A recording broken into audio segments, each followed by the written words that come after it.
Hi hello. അപ്പോൾ ഇന്ന് നമ്മൾ തയ്യാറാക്കുന്നത് വൈറ്റ് സോസ് പാസ്ത റെസിപ്പിയാണ് കേട്ടോ. കുട്ടികൾക്കൊക്കെ ഒരുപാട് ഇഷ്ടപ്പെടും. പൊതുവേ കുട്ടികൾക്ക് ഇങ്ങനത്തെ ഒക്കെ ഐറ്റംസ് ഭയങ്കര ഇഷ്ടമാണല്ലോ. അപ്പോൾ എല്ലാവരും ഒന്ന് ഉണ്ടാക്കി നോക്കുക. അപ്പോൾ എങ്ങനെയാണ് ഉണ്ടാക്കുന്നതെന്ന് നോക്കാം. അപ്പോൾ അതിനായിട്ട് നമുക്ക് മക്രോണി ഒന്ന് വേവിച്ചെടുക്കണം. അതിനായിട്ട് വെള്ളം തിളക്കാനായിട്ട് വെച്ച് കൊടുത്തിട്ടുണ്ട്. വെള്ളം ഒന്ന് തിളച്ച് വരുന്ന സമയത്ത് അതിലേക്ക് കുറച്ച് ഉപ്പിട്ട് കൊടുക്കണം. കുറച്ച് ഓയിൽ കൂടി ഒഴിച്ച് കൊടുക്കുന്നുണ്ട് കേട്ടോ.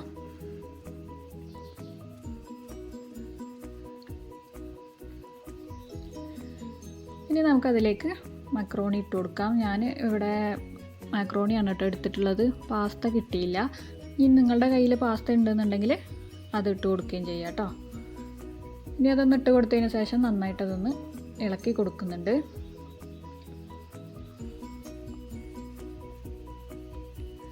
ഇനി അതൊരു 90% ഒന്ന് വെന്ത് വന്നാൽ മതി കേട്ടോ. ഫുള്ളായിട്ട് വേവണ്ട. ഇനി പിന്നെ നമുക്ക് ആ സോസിലൊക്കെ ഇട്ടൊന്ന് വേവിച്ചെടുക്കാനുള്ളതല്ല. അതുകൊണ്ട് ഇപ്പോൾ ഒരു 5-6 മിനിറ്റിന് ശേഷം നമുക്കതൊന്ന് ഊറ്റി എടുക്കണം വെള്ളത്തിൽ നിന്ന് കേട്ടോ. അപ്പോൾ അതായത് നമ്മുടെ മക്രോണിയൊക്കെ ഇതൊന്ന് വെന്ത് വന്നിട്ടുണ്ട്. ഇതുപോലെ ഒന്ന് വെന്ത് കിട്ടിയാൽ മതി കേട്ടോ. ഇനി നമുക്കിതൊന്ന് ഡ്രൈൻ ചെയ്തെടുക്കണം. ഇതാ ഞാനിവിടെ ഒരു കടായി വെച്ച് കൊടുത്തിട്ടുണ്ട്. അതിലേക്ക് കുറച്ച് ബട്ടർ ഇട്ട് കൊടുക്കുന്നുണ്ട് കേട്ടോ. ആ ബട്ടർ ഒന്ന് മെൽറ്റായി വരുന്ന സമയത്ത് അതിലേക്ക് ചോപ്പ് ചെയ്ത് വെച്ചിട്ടുള്ള വെളുത്തുള്ളി കൂടി ഇട്ട് കൊടുക്കുന്നുണ്ട്. പിന്നെ നമ്മൾ ബട്ടർ ഇട്ട് കൊടുക്കുന്ന സമയത്ത് ലോ ഫ്ലെയിമിൽ വേണം കേട്ടോ. അത് ബട്ടറൊക്കെ ഒന്ന് മെൽറ്റ് ചെയ്തെടുക്കാൻ വേണ്ടിയിട്ട്, അല്ലെങ്കിൽ അത് പെട്ടെന്ന് കരിഞ്ഞു പോകും.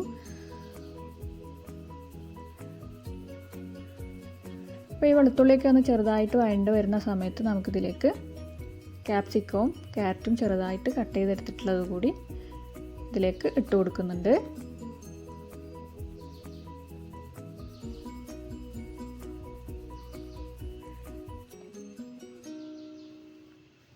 ഇനി നിങ്ങളുടെ കയ്യിൽ ബീൻസ് അങ്ങനെയുള്ള വെജിറ്റബിൾസൊക്കെ ഉണ്ടെന്നുണ്ടെങ്കിൽ ചേർത്ത് കൊടുക്കാം കേട്ടോ. അപ്പോൾ എൻ്റെ കയ്യിൽ ഇത് മാത്രമേ ഉണ്ടായിരുന്നുള്ളൂ, അതുകൊണ്ടാണ് ഇത് ചേർത്ത് കൊടുത്തിട്ടുള്ളത്. ഇനി നമുക്ക് ഫ്ലെയിം ഒന്ന് കൂട്ടി വെച്ചതിന് ശേഷം ഇത് നന്നായിട്ടൊന്ന് വഴറ്റിയെടുക്കണം. ഇതിങ്ങനെ ഒരു ക്രഞ്ചി ആയിട്ടാണ് കേട്ടോ നമുക്ക് ഈ വെജിറ്റബിൾസൊക്കെ വേണ്ടത്. അങ്ങനെയാണ് നമുക്കിതൊന്ന് വഴറ്റിയെടുക്കേണ്ടത്.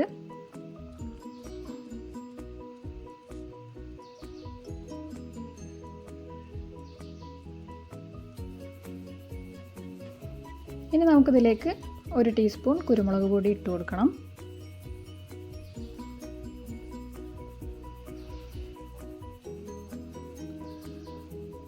കുറച്ച് ചില്ലി ഫ്ലേക്സ് കൂടി ഇട്ട് കൊടുക്കുന്നുണ്ട് കേട്ടോ.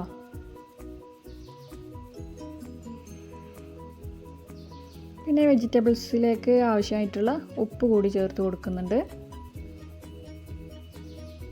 ഇതെല്ലാം കൂടി നന്നായിട്ടൊന്ന് മിക്സ് ചെയ്ത് കൊടുക്കാം.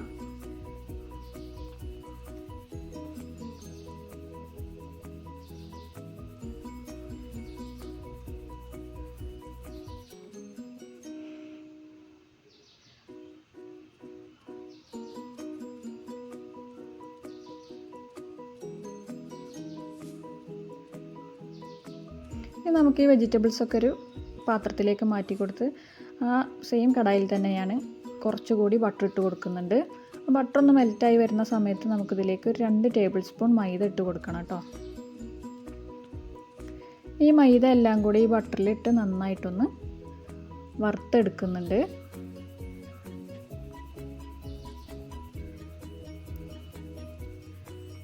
ആ മൈദയുടെ ഒരു പച്ചമണമൊക്കെ ഒന്ന് മാറി വരുന്നത് വരെ നന്നായിട്ടതൊന്ന് വറുത്തെടുക്കുന്നുണ്ട് കേട്ടോ.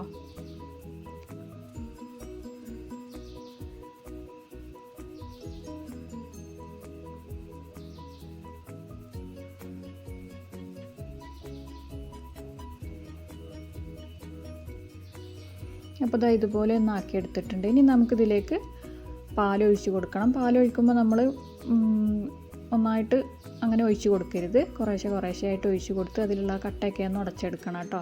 അങ്ങനെയാണ് ചെയ്യേണ്ടത്.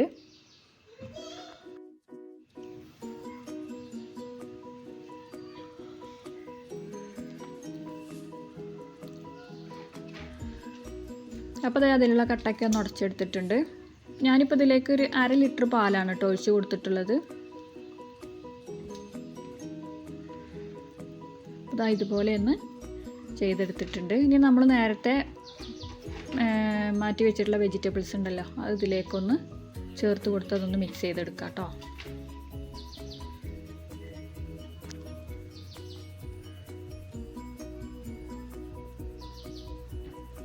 ഇനി നമുക്കിതിലേക്ക് കുറച്ച് ചില്ലി ഫ്ലേക്സ് ഇട്ട് കൊടുക്കാം. കുറച്ച് കുരുമുളക് പൊടി കൂടി ഇട്ട് കൊടുക്കുന്നുണ്ട് കേട്ടോ. ഒരു 1/4 ടീസ്പൂൺ ഒറിഗാനോ അതുണ്ടെങ്കിൽ അതുകൂടി ചേർത്ത് കൊടുക്കാം.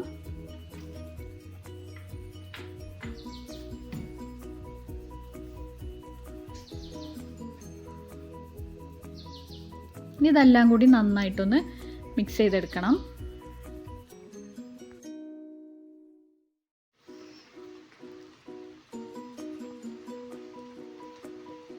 ഇതെല്ലാം കൂടി നന്നായിട്ടൊന്ന് മിക്സ് ചെയ്തതിന് ശേഷം നമ്മൾ നേരത്തെ വേവിച്ച് മാറ്റി വെച്ചിട്ടുള്ള മാക്രോണി കൂടി ഇതിലേക്ക് ഇട്ട് കൊടുക്കണം കേട്ടോ.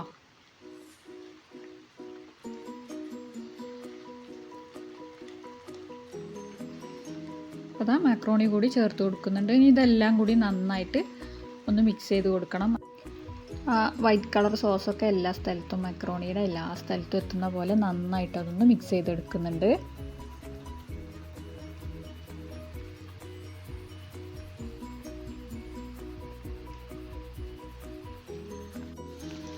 അപ്പോൾ ഇതാ നമ്മുടെ വൈറ്റ് സോസ് പാസ്ത ഇവിടെ റെഡി ആയിട്ടുണ്ട് കേട്ടോ. അപ്പോൾ എല്ലാവരും വീട്ടിലൊന്നും ഉണ്ടാക്കി നോക്കുക. കുട്ടികൾക്കൊക്കെ ഒരുപാട് ഇഷ്ടപ്പെടും കേട്ടോ. കുട്ടികൾക്ക് നമ്മൾ മാക്രോണി എങ്ങനെ ഉണ്ടാക്കി കൊടുത്താലും അവർക്ക് ഭയങ്കര ഇഷ്ടമായിരിക്കും. അപ്പോൾ ഇങ്ങനെയൊന്ന് ഉണ്ടാക്കി നോക്കുക. രാവിലത്തെ ബ്രേക്ക്ഫാസ്റ്റിനൊക്കെ ഒരു ഡിഫറെൻ്റ് ആയിട്ട് കുട്ടികൾക്ക് ഉണ്ടാക്കി കൊടുക്കണം അങ്ങനെയൊക്കെ തോന്നുകയാണെന്നുണ്ടെങ്കിൽ ഇതൊന്ന് ട്രൈ ചെയ്ത് നോക്കുക കേട്ടോ. കുട്ടികൾക്കൊക്കെ ഒരുപാട് ഇഷ്ടപ്പെടും. കുട്ടികൾക്ക് ലഞ്ച് ബോക്സിൽ കൊടുത്തയക്കാനും ഒക്കെ പറ്റും കേട്ടോ.